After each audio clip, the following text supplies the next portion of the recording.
ये इस वक्त सुप्रीम कोर्ट के सामने एक सुओ नोटिस के तहत कुछ सवालात मुरतब किए गए हैं,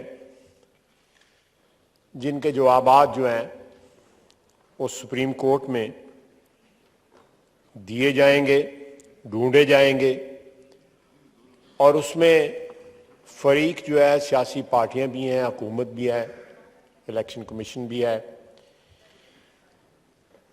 बहुत से फरीक जो हैं, बार काउंसिल्स भी हैं, बार एसोसिएशंस भी हैं। एक नहायती अहमियत का हामिल ये मुकदमा जो कल शुरू हुआ है,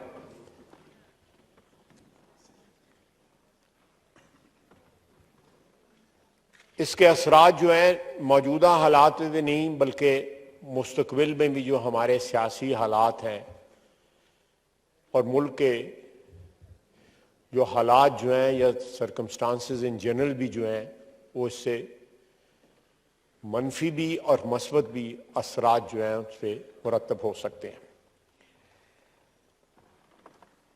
खुशाइन बात है कि उन्होंने 9 जजेस का बेंच बनाया, लेकिन मैं समझता हूं कि इन सवालात को मैं खुदा न खास्ता कोई ऐसी हद क्रॉस नहीं करना चाहता जिससे अदलिया, आला अदलिया को ये महसूस हो कि एक पार्लियामेंटेरियन जो है वो उनकी हदूद में या उनकी टेरिटरी में जो है वो ट्रेसपास कर रहा है।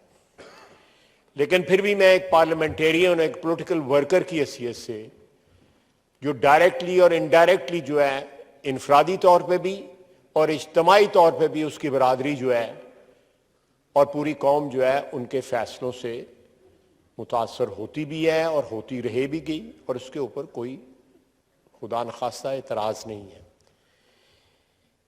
इसलिए मुतासरा फरीक होने की हैसियत से या एक पॉलिटिकल वर्कर होने की हैसियत से, और मेरे पास ये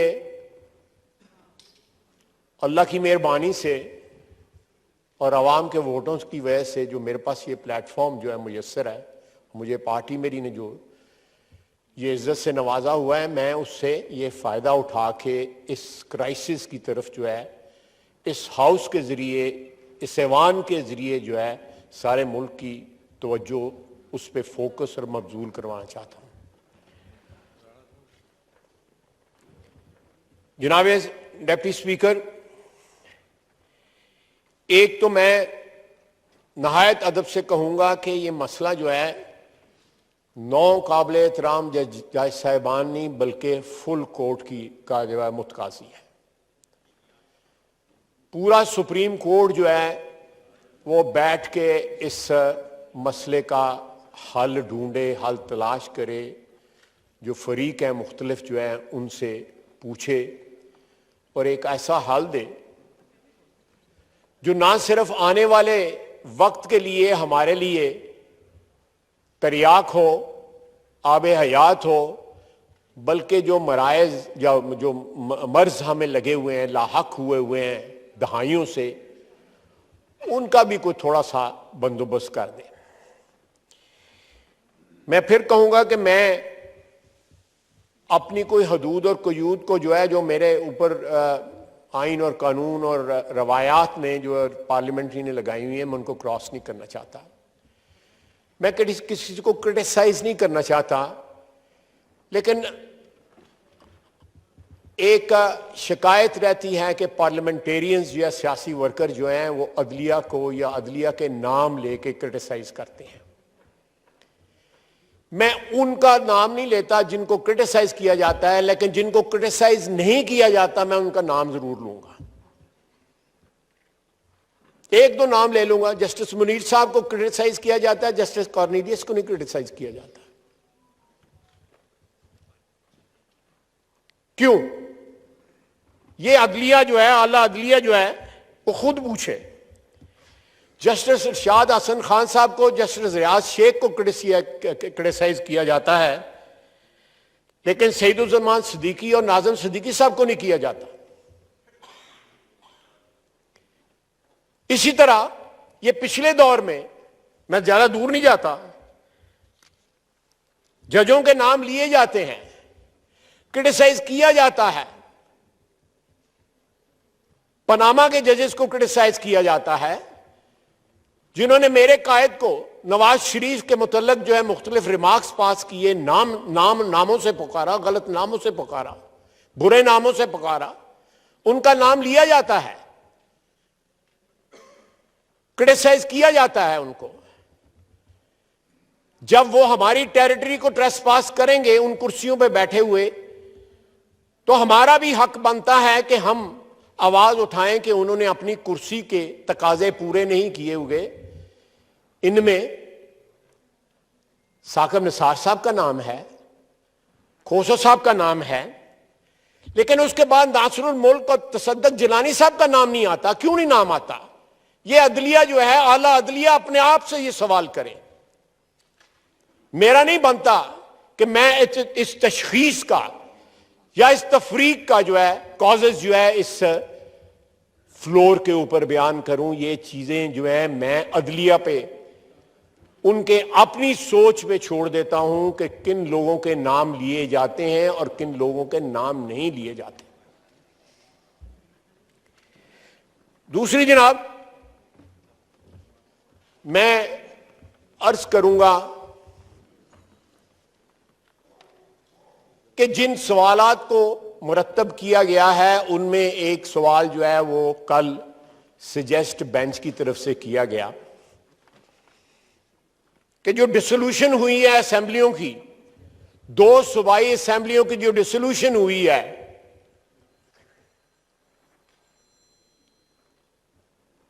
उसका सारा जो मलबा है जिसको हम इस वक्त फेस कर रहे हैं सुप्रीम कोर्ट के अंदर, उसको क्यों ना एग्जामिन कर लिया जाए कि वो जो डिसोल्यूशन हुई है वो सही है या गलत है, या उससे पीछे चले जाएं जब 63A रीराइट किया गया है, तजावज किया, आला अदलिया ने कॉन्स्टिट्यूशन को रीराइट किया, ये उनका काम नहीं है। और जिस तरह रीराइट किया गया 63A को, ये डायरेक्ट उसका रिजल्ट है जो इस वक्त कॉन्स्टिट्यूशनल क्राइसिस जो हम फेस कर रहे हैं, और सारा मुल्क जो है वो ग्राइंडिंग हॉल्ट पे आया हुआ है, इकोनॉमिकली भी, पॉलिटिकली भी और अदरवाइज भी। ये सारा सिलसिला अगर जाना है तो इस वक्त जो कल्प्रेट हैं, जो लोग इन्वॉल्व थे, जिन जिन जगहों के लोग इन्वॉल्व थे, उनकी कन्फेशंस भी ऑन रिकॉर्ड आ चुकी हैं, डायरेक्टली इनडायरेक्टली, के पनामा केस में नवाज शरीफ के साथ क्या हुआ था। जनाब डिप्टी स्पीकर, नवाज शरीफ के साथ जो ज्यादती हुई, जिस तरह 4 साल के बाद PMLN की हुकूमत जो है वो फारिग की गई नवाज शरीफ की, और उसको ताहयात जो है डिस्क्वालीफाई किया गया। आप बताएं कौन सा ऐसा कोई अदारा है जिसके अफराद को ताहयात जो है एक और अदारा जो है वो डिस्क्वालीफाई कर देता है? मुझे डिस्क्वालीफाई किया गया था ताहयात। कहां ये प्रेसिडेंस है, कहां ये कानून है? नवाज शरीफ को ताहयात, आज भी वो ताहयात जो है, और सारे जो पनामा का जो मलबा है उसको फेस कर रहा है। उस वक्त से ये स्टार्ट होना चाहिए। हमारी एस्टेब्लिशमेंट में भी अपना रोल रिकॉर्ड का हिस्सा बन चुका है पिछले 7-8 महीने में, कि उनकी कन्फेशंस मौजूद हैं कि हमने उसमें मुदाखलत की। जजों की भी, जुडिशरी भी कन्फेशन मौजूद हैं कि वहां पे तजावुज हुआ था उस केस के अंदर, इवन टू द एक्सटेंट के PTI की लीडरशिप की मौजूद, Shah Mahmood Qureshi is on record कि नवाज शरीफ के साथ ज्यादती हुई थी, कानून की हदूद से तजावुज किया गया था, आइन की हदूद से तजावुज किया गया था। मेरी दरखास्त है आपकी वसासत से, इस हाउस की वसासत से, अदालत उज़्मा के आगे दस्तबदस्ता कि पूरा बेंच बना के, पूरे कोर्ट का बेंच बना के जो है पनामा से स्टार्ट करें। इस मुल्क के साथ जो आईनी और कानून के लबादे के अंदर जो इस मुल्क के साथ और खुसूसन सियासी बरादरी के साथ जो ज्यादती हुई हैं, एक ऐसे शख्स को मुसल्लत किया गया जिसने पिछले 4-5 साल के अंदर इस मुल्क को तहवाला कर दिया, जिसने इखलाकी माशी तौर पे, कानूनी और आईनी तौर के ऊपर बर्बाद कर दिया। जनाब, हमने एक कानूनी, आपने, मैंने, इस हाउस में बैठे दूसरे लोगों ने कानूनी तौर पे, आईनी तौर पे अपना हक इस्तेमाल किया। वोट ऑन नो कॉन्फिडेंस जो है वो पास किया गया, लेकिन साथ ही गवर्नमेंट जो है डिसॉल्व हो गई। किसने की? वो आज भी सदारती महल में बैठा हुआ है। वो आर्टिकल 6 का जी खिलाफ वर्जी का मुर्तकब हुआ है। किसी ने नोटिस लिया है इस बात का? किसी ने सुओ मोटो नोटिस लिया? ठीक है, हमारी जो है वो उसको, उस इकदाम को जो है अनकॉन्स्टिट्यूशनल करार देके जो है असेंबली जो है बहाल कर दी गई, बिल्कुल ठीक है। लेकिन उसके बाद बजाय इसके कि बाकी कानूनी और आईनी तमाम मराइल जो है उसी तरह तय होते, असेंबलियों के अंदर जो कुछ हो रहा था उसके मुताबिक तय होते, फिर 63A को वोट देना, काउंट होना, ना काउंट होना, उसको रीडिफाइन कर दिया गया। और उसके बाद जो है PMLN की और कोलिशन की जो गवर्नमेंट जिस तरह डिसमिस हुई पंजाब के अंदर, वो तारीख का हिस्सा है।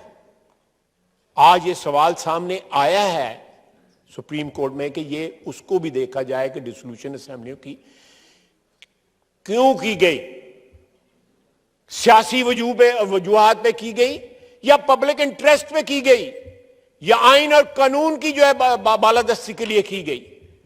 ये सारे सवालात जो हैं वो जवाब चाहते हैं, और उनका जवाब जो है हमारे पास तो है, लेकिन क्योंकि इंसाफ का तराजू जो है वो सुप्रीम कोर्ट में या आला अदलिया के पास है।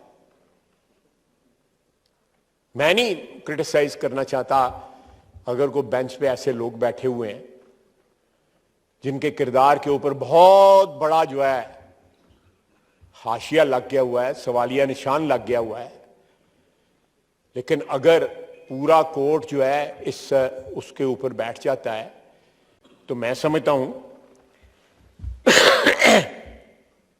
कि ये चीजें जो हुई हैं पिछले 8 महीने में, इनकी रीड्रेसल हो सकती है। ये परपेचुअल क्राइसिस में रहने की वजह से हमारा मुल्क इस वक्त इकोनॉमिकली ब्लीड कर रहा है। जनाब डिप्टी स्पीकर,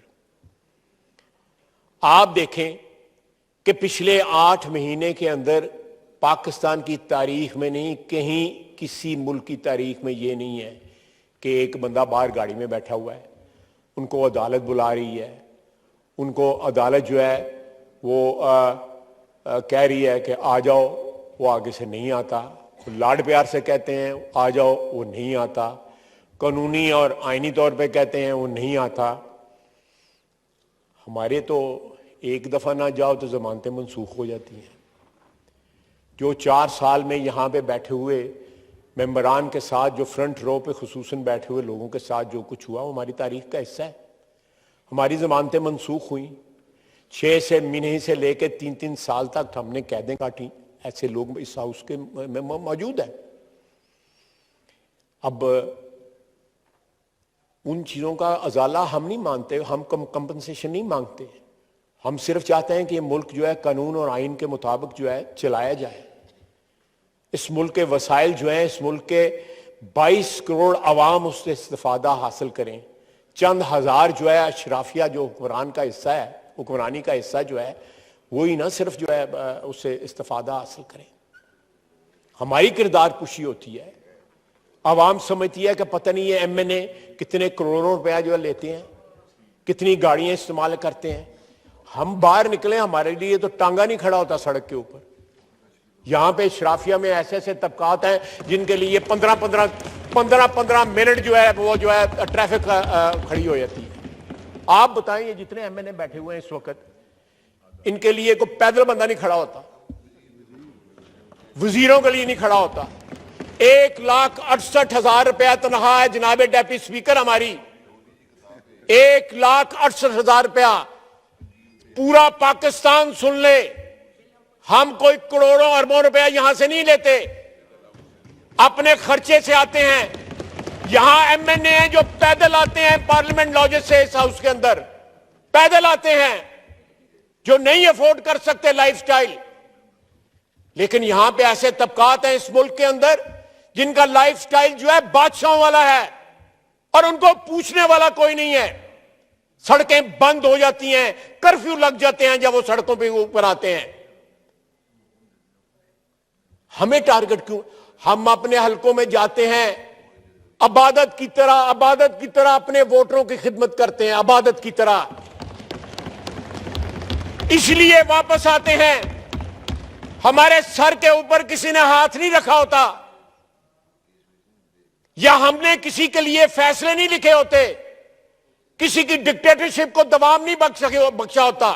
इस मुल्क के अंदर सबसे पहला आईनी हादसा जो है वो एक जज ने किया था, जिसने नजरिया जरूर जो है वो जो वैलिड करार दिया था। वो वारदात जो थी वो एक जज ने की थी।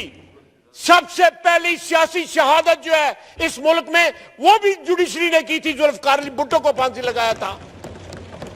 उसके बाद सियासी शहादत जो है, आईनी शहादत जो है नवाज शरीफ की, वो भी जुडिशरी ने की। जनाब स्पीकर, अगर हमारे जो दाग है हमारे दामन में लगे हुए वो सारी दुनिया जानती है, हमारा वोटर भी जानता है, हमारी आवाम भी जानती है। लेकिन हमें ये ना कोई बताए कि उनके दामन पे दाग नहीं है, कोई ना बताए। सियासतदानों में आज भी जो है वो ऐसी शख्सियात मौजूद हैं, माजी में भी, हाल में भी, और इंशाअल्लाह ताला मुस्तकबिल में रहेंगी, जिनका नाम इज्जत और एहतराम से लिया जाएगा। लेकिन बाकी तबकात जो आपकी हुक्मरानी के तबकात हैं, उनमें आपको शादो नादर जो है ऐसे लोग मिलेंगे, शादो नादर ऐसे लोग जो तारीख पे अपना जो है वो ऐसा निशान सब्त करके गए हैं कि कौम उनको याद करे। हैं लोग, ये नहीं है कि नहीं है। और अकाउंटेबिलिटी भी हमने करवाई। किस तबके की पिछले 75 साल के अंदर अकाउंटेबिलिटी हुई है? किस तबके की? ये बैठा हुआ है नूर आलम, अरबों रुपए की अकाउंटेबिलिटी करता है। क्या कर लिया इसने? को बंदा अंदर हुआ है इसके कहने पे? मुझे चौधरी परवेज इलाही ने खुद बताया मैं, उन्होंने कहा कि मैं एक ब्यूरोक्रेट की बेटी की शादी पे गया हुआ था, वहां पे मेरा हल्के का बंदा सलामियां इकट्ठियां कर रहा था। मैंने उसको बुलाया कि अब तक कितनी कर ली हैं, उसी शादी के दौरान ही। उसने कहा 72 करोड़ रुपया इकट्ठा कर लिया अभी तक, 72 करोड़ रुपया, और अभी मीटर जारी है, अभी मैं इकट्ठी कर रहा हूं। थैले में उसने नोट डाले हुए थे, थैला भरता था, किसी को पकड़ा दिया। मुझे चौधरी परवेज इलाही ने बताया। तो मैं एक मिनट प्लीज, बड़ी मेहनत का काम होता है तकरीर करना। Order in the house please. उसने चौधरी परवेज इलाही कहते हैं, मैंने उससे पूछा कि एक काम मुक गया या हाली जारी है? उन्होंने कहा जी अभी जारी है, मैं अभी कलेक्ट कर रहा हूं। और इसी ब्यूरोक्रेट की बेटी की शादी, पहली बेटी की शादी में 1 अरब और 20 करोड़ रुपया इकट्ठा किया हमने इस्लामियों में, जनाब वाला। और उसने साथ ये कहा कि जेवर और गाड़ियां इसके अलावा हैं। और किसी ने उससे पूछा, आज भी वो ग्रेड 21 में 22 में यहां पे बैठा हुआ है, किसी ने पूछा उस ब्यूरोक्रेट से? किसी ने नहीं पूछा। हमें तो पकड़ते जो है 2 मिनट नहीं लगते। शाह महमूद कुरैशी कल का पकड़ा हुआ, आज वो रो रहा है जमानत के लिए, उसका बेटा अदालत में आया हुआ है। साडा तो कोई नहीं सी वारस आया है अदालत दे विच। हमारा तो जो है 7-7 दिन के और 21 दिन के और 22 दिन के जो रिमांड दिए गए थे, 90 दिन के रिमांड दिया शाहिद अब्बासी का। इसका ये मेरे साथ जो बैठा हुआ है, इसका 90 दिन का रिमांड, 14 महीने इसने जेल काटी। बेटी ने जेल काटी, मरियम ने। वजीर आजम जो है वो मेरा हमसाया था, वो रोटी मुझे बेचता था, रोटी नहीं पहुंचाते थे मुझे। हमें बताया जाता है कि इस मुल्क की हाकमियत किस तरह करनी है। इस मुल्क की जड़ों के अंदर, इस मुल्क की बुनियादों के अंदर जो है पॉलिटिकल वर्कर का खून है। यह सियासी जद्दोजहद की वजह से यह मुल्क कायम हुआ था। पाकिस्तान बनाने वाले जो है वो इमरान खान के की तरह कुछ स्पॉन्सर्ड लोग नहीं थे। अपने वर्कर जो है उसने 2 दिन के अंदर सिर्फ 81 लोग पकड़े गए हैं। और आपके सूबे में तो बड़े बड़े ड्रामेबाज, रंगबाज हैं, वो वैन के आगे फोटो खिंचाते हैं और साथ ही जो पतली गली से निकल जाते हैं। डिप्टी स्पीकर साहब, मुझे ख्याल ही नहीं था कि ऐसे फनकार लोग आपके वहां पे पाए जाते हैं और सारे जाके जेल के आगे इकट्ठे हो जाते हैं। वो मेरा भाई पकड़े जाए, हम तरीका बता जाते हैं किस तरह पकड़े जाते हैं, हम बता देते हैं। मैंने तो कल कहा है कि जेल भरो तो जो है फ्लॉप हो गई है ये फिल्म जो है, अब डूब मरो फिल्म चला।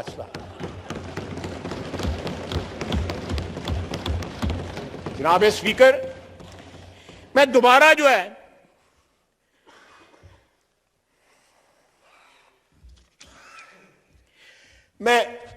मौजू की तरफ आता हूं कि जो इस वक्त नजरें जो है सुप्रीम कोर्ट पे लगी हुई हैं, मैं खराज तहसीन पे पेश करता हूं इलेक्शन कमीशन को। नाम जो है इलेक्शन कमिश्नर का, राजा साहब का, वो नाम जो है परवेज खटक ने दिया था। वो सारी उम्र जो है मेरा हाल पछताता रहेगा, वो अपनी लीडरशिप से साथ गालियां भी खाएगा। नाम उसका लीडरशिप नहीं दिया था। आप देखें कि इस शख्स ने अपने तमाम मौसनों को गालियां दी। ये पाकिस्तान के साथ गद्दारी का मूजब बना है। इसने जब अपना इख्तिदार इससे छिना है तो जनाब स्पीकर, ये साजिश से, बैरूनी साजिश से स्टार्ट हुआ। इसने अमेरिका का जो है वो नाम लिया, वो डोनाल्ड ट्रंप का नाम लिया। मुझे वो मिला सितंबर में पिछले साल, तो मुझे उसने इंट्रोडक्शन कराई। तो मैंने कहा तनु इंट्रोडक्शन करा दी कोई लोड़ नहीं, तू मशहूर आदमी सारे पाकिस्तान दे विच। उसके बाद अब कहता है कि नहीं अमेरिका शामिल नहीं है। अब जो है सिर्फ नवाज शरीफ और जनरल बाजवा ने, वो जनरल बाजवा ने तो नवाज शरीफ को अंदर किया था। जिस वक्त सारा हमारे खिलाफ जो अनफोल्ड होना शुरू हुआ है 2017 और 18 में, जनरल बाजवा 2016 नवंबर में चीफ बने हैं।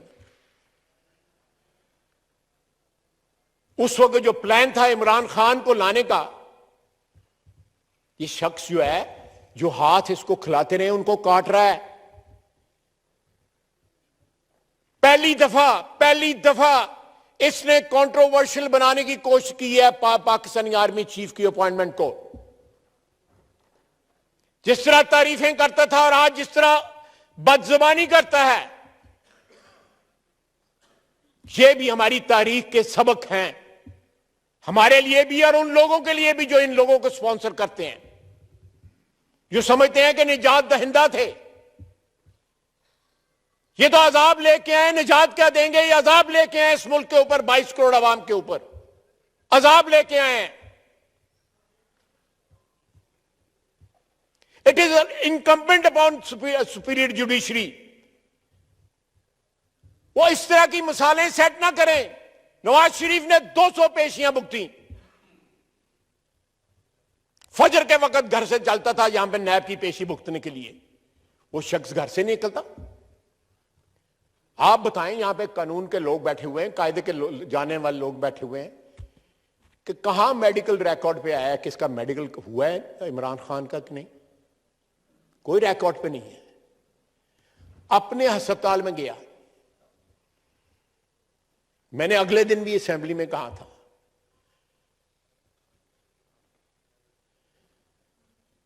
कि छतों के लेंटर खुल जाते हैं महीने के अंदर, 6 महीने चला जड़ा लातरा लेंटर नहीं खुलेगा।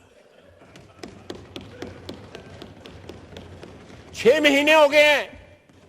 ये कौम की तौहीन है कि वो तो कौम को ये समझता है, मैं लफ्ज नहीं इस्तेमाल करना चाहता, कि ये मेरे इसको टांग का जो फ्रॉड है इसको मान लेंगे, मैं घर बैठा हुआ हूं और सबको कह रहा हूं जेल भरो भरो और खुद जमानत कबल गिरफ्तारी।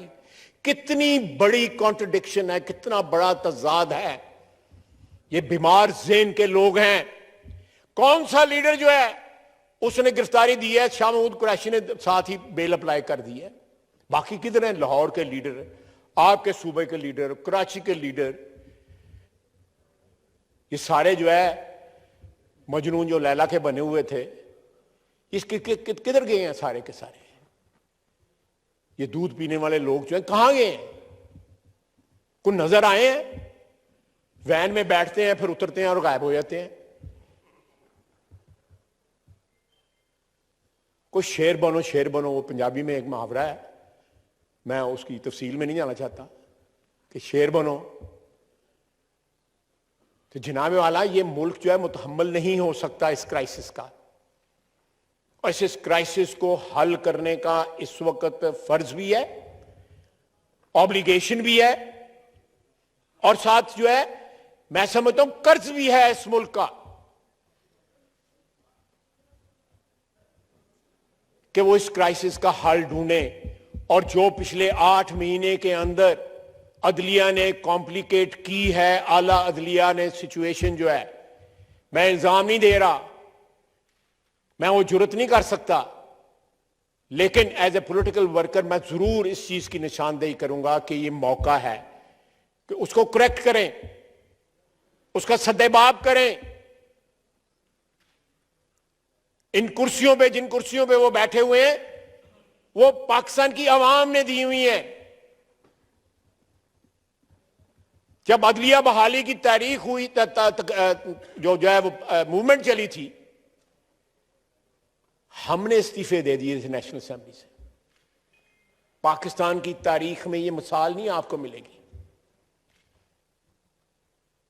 मैंने इस्तीफा दिया था और इस्तीफा देके जंग जेल चला गया था।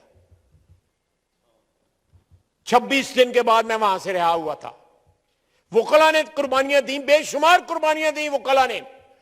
वकला के सर पे सिर है। उस नेगोशिएशन में मैं शामिल था जिसमें अदलिया, आला अदलिया का एक जज भी था, उसमें 2 वकील भी थे, उसमें मैं PMLN की तरफ से मैं था। ये तमाम जो चीजें जो हैं, जो उस वक्त अदलिया ने अपनी फतह जो है वकला ने और सियासी वर्करों ने, मेरे जैसों ने उनको दिलाई, उस फतह के नतीजे में जो कुछ वहां पे हुआ, जो क्लॉज बाय क्लॉज जो है मेरे सीने में महफूज है, जो डिस्कस हुआ, मेरे घर में डिस्कस हुआ, मेरे लाहौर वाले घर में डिस्कस हुआ। हमारी कोलिशन गवर्नमेंट टूट गई। हमने कोलिशन गवर्नमेंट में अपना हिस्सा कुर्बान कर दिया अदलिया बहाली के लिए। हमारी कमिटमेंट जो है अदलिया के साथ, उसकी शहादतें तारीख में मिलती हैं। आज अदलिया पे वक्त है कि वो खुद भी शहादत दे अपनी इज्जत के लिए, अपने वकार के लिए, अपनी अजमत के लिए। और जो माजी में जो कुछ हुआ है, जो लैप्सेस हुए हैं, उनको करेक्ट करे और आइंदा के लिए एक ऐसी बुनियाद जो है, आईनी बुनियाद फराहम करे जिसके ऊपर जो है इस रियासत का ढांचा जो है वो मजबूती के साथ अब जो है वो खड़ा रह सके। कंट्रोवर्सीज को जनरेट ना करें, 63A को जो है रीराइट ना करें, करना है तो रिवर्स करें कि ये बुनियादी हकूक के खिलाफ है कि ताहयात जो है एक बंदे को अपनी आवाम को रिप्रेजेंट करने के हक से आप महरूम कर देते हैं। इस तरह नहीं होगा। खुदा न खास्ता ये सिलसिला जारी रहा तो वतन अजीज के साथ खुदा न खास्ता को हादसा ना हो जाए। आप देखें कि एक शख्स जो है IMF से मुआहदा करता है, साइन करता है, कमिट करता है, फिर मुकर जाता है। फिर हुकूमत हमारे पास आती है, हम एक माशी बुहरान को इनहेरिट करते हैं, हमें विरसे में मिलता है, हम पूरी कोशिश करते हैं और करते रहेंगे कि अवाम के ऊपर बोझ ना, लेकिन बोझ पड़ रहा है, हमें इस बात का एहसास है और दुख है, इंतहाई दुख है। अवाम के जो जज्बात हैं उनका पूरा एहसास है, लेकिन खुदारा ये जो 4 साल जो हुक्मरान रहे, ये उनका किया धरा, ये उनका मलबा साफ कर रहे हैं, और मलबा 8 या 9 महीने में साफ होने वाला नहीं है, ये वक्त लगेगा। जो लोग इनको पावर में लेके आए, आप देखें यहां इस हाउस में, इस जगह के ऊपर जनरल फैज और जनरल बाजवा बैठे हुए थे, इन सारे बेंचों के ऊपर 50-60 लोग बैठे हुए थे। हमें बताया गया कि तालिबान जो है वो शरीफ हो गए ना,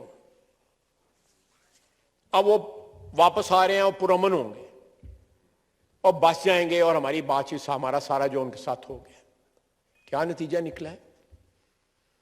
को पूछने वाला है उनको कि क्या हुआ है? वो पेशावर मस्जिद के हादसे में जो कुछ किया हुआ है, जो जानों का जो है लॉस हुआ है, नुकसान हुआ है, आज तो हम गमजदा हैं ना, चंद माह गुजर जाएंगे तो सिर्फ उनके बच्चे ही गमजदा सारी उम्र के लिए रहेंगे, बाकी कौम भूल जाएगी। 86,000 जानें हमने दहशतगर्दी के लिए दी हैं और 1-2 अशखास ने मिलके उनके साथ जो है मुकमका कर लिया। मैं कल अफगानिस्तान था, उनकी सारी की सारी क़यादत जो थी उनसे मुलाकात हुई, डिप्टी प्राइम मिनिस्टर से लेके 4 वज़रा उन नेगोशिएशंस में जो है मौजूद थे। अच्छी हुई negotiation, they responded very well. अल्लाह करे यह सिलसिला जारी रहे, ये इस जो अच्छे रिस्पॉन्स का सिलसिला है। तो लेकिन क्या हम खुद एहतसाबी करेंगे कि किन लोगों ने इनको ला के बसाया, किन लोगों ने इनसे कमिटमेंट ली और किन लोगों ने चाय की प्याली पकड़ के कहा कि सब ठीक हो जाएगा।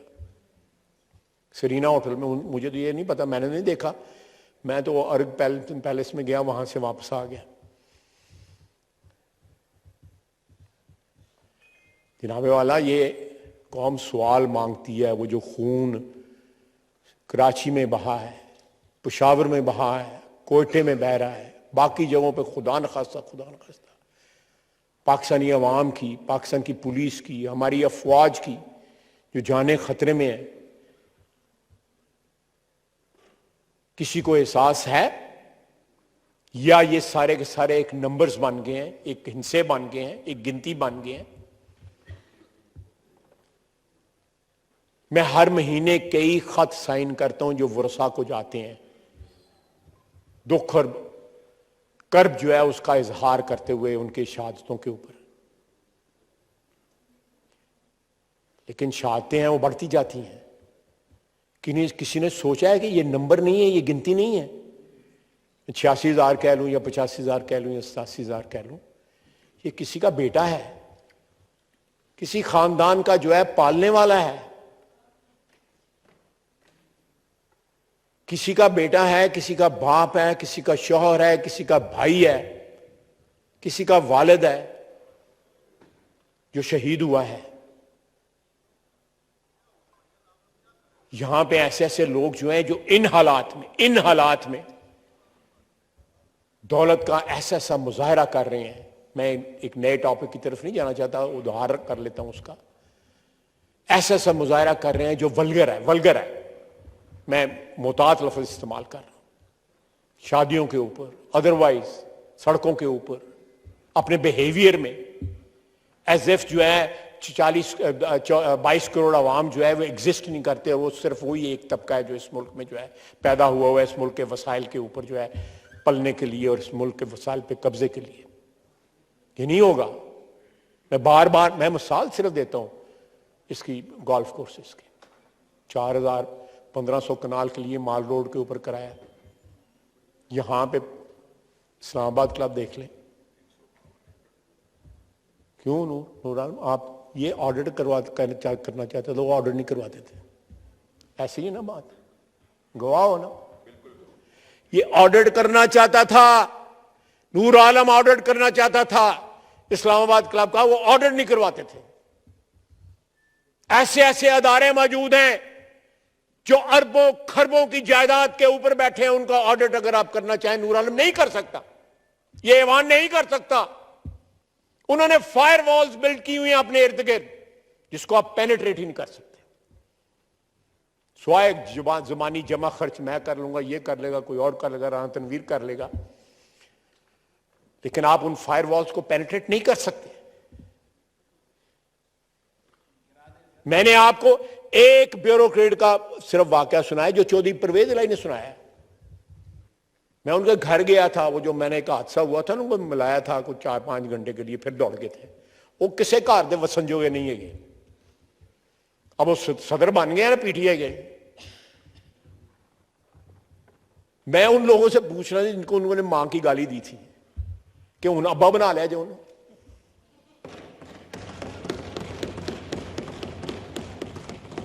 साथ खड़े होके, और वो साथ साथ कही जा रहे हैं, और मेरी भी गल कर, मेरी भी तो गल कर। ये वीडियो चल रही है उसके ऊपर, यानी कि मुझे सदर बनाने की भी तो बात कर।